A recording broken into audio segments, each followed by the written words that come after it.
Let's now speak with the retired Brigadier General Sani Usman, who joins us live via Zoom from Kaduna. Thank you for joining us on TVC News at 7. 2 different attacks in less than 24 hours. What is your reaction to these attacks? Well, good evening, and thank you for having me on your program. Yes, good evening, sir. Yeah, I could barely hear you. Are you hearing me now? Yes, please, I can hear you. I'm asking, what is your reaction to these attacks? 2 separate attacks in less than 24 hours. That's disturbing. What do you say?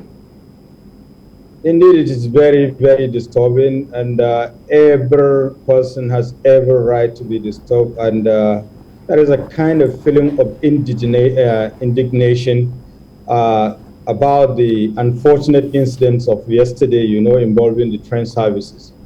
And I think what is more important now is to have a clear understanding of really what happened, in terms of the number of casualties, the number of people involved, their states, and all the rest of the thing. Then what are those necessary steps that need to be taken to ensure that safety and normalcy is restored, not just to the train services, but other things also. Thankfully, I also went to some of the hospitals facilities here in Kaduna, and I've seen some of the victims, and they are recuperating very well. And the effort of the emergency and medical workers is quite impressive, as well as the reaction of the security agencies. However, I think we have a long way to go when it comes to security of infrastructure, particularly of critical nature, such as the railway services. First and foremost, people should take advisory note that comes from the various security or intelligence agencies very seriously. Take for instance the issue of 6 o'clock train from Kaduna to Abuja or Abuja to Kaduna. I think there were several observations that, in view of the precarious security situation, I think it needs to be suspended. At least they should have heard to that. And we have to take into cognizance of the fact that railway lines the world over are, protected by physical barriers, sensors, monitoring in terms through the use of technology and surveillance. But we are developing nations. Some of these things are not readily available. So what are the options? That means we have to take a holistic approach to it, particularly those people that are coterminous with the respective railway lines and communities, that are close to railway lines. To what extent have we involved them so that they can also be part of the security architecture? But we have to aside on sensitization, more patrol. And the issue of even the railway police should not just be, for the coaches alone. We should intensify patrol, particularly, critical areas, because if you have visited you visited the instance where this unfortunate incident occurred, you will understand that if you try to escape, you might not escape because it has a kind of dead ground, so to speak. All right, so you're advising for patrols to be conducted more often along that axis. Brigadier General, you said something about taking advisory notes very seriously. We are at a situation in the country where the roads are even more terrible than the railways, and that's the reason a number of people are trying to maximize the opportunity that the trains present. As it's appearing it isn't safe now, what would be the option for the average Nigerian who has to move from one point to the other? Well, I think there's issue of not blowing things out of proportion, okay? Yes, the roads are bad, but efforts are being made to make sure that the roads are in good condition. Take, for instance, this afternoon, I drove from Abuja to Kaduna, okay? And I know the conditions of the road, and I know that efforts is being made to ensure that the roads, are repaired and are back in shape.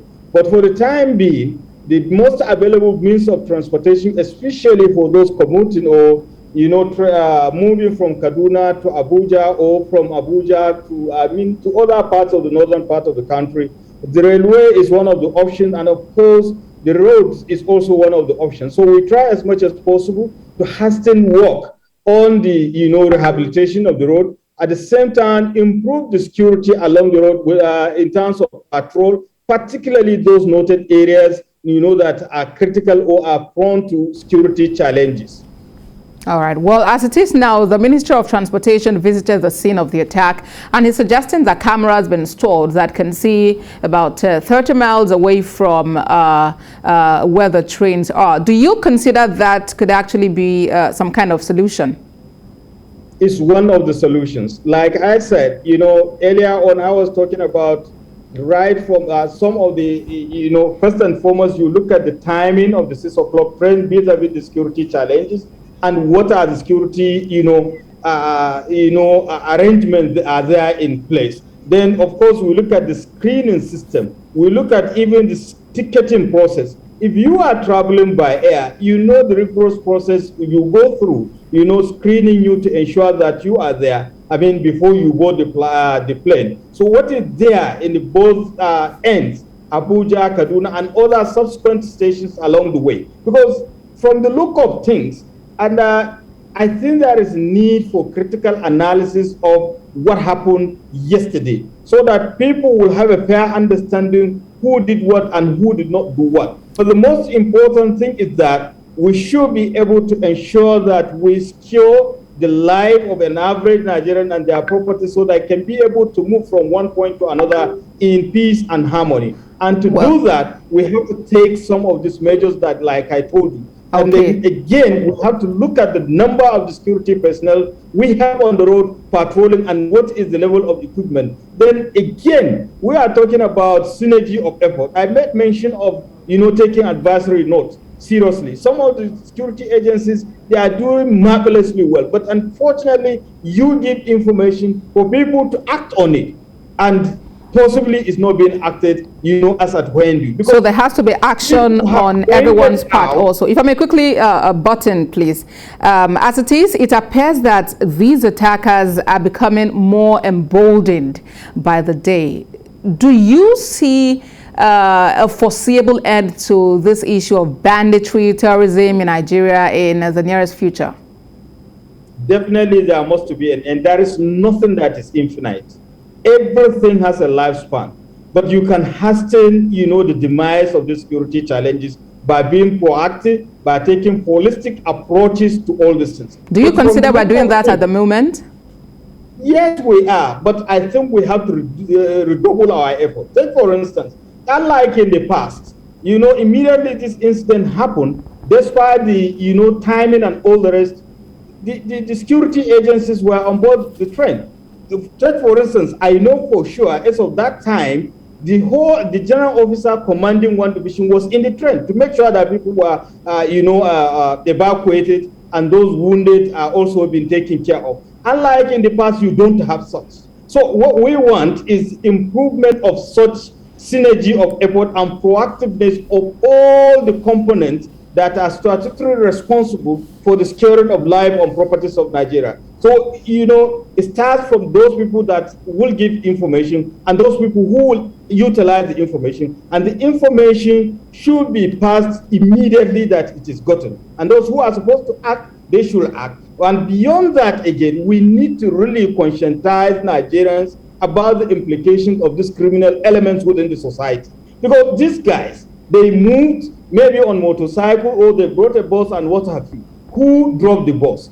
Again, who gave them the fuel? Just like the Chief of Army Staff said, at the resource center earlier, this afternoon. And so many things that we really need to engage other Nigerians so that they will have an understanding that this thing that affects, maybe they say railway, passengers, because you don't have a passenger that does not affect you because you go by road. No, it is far from it. All right, so let's see how everyone gets involved to end this menace in the society. Retired Brigadier General Sani Usman joined us live from Kaduna. Thank you for joining us on TVC News at 7. Thank you very much for having me.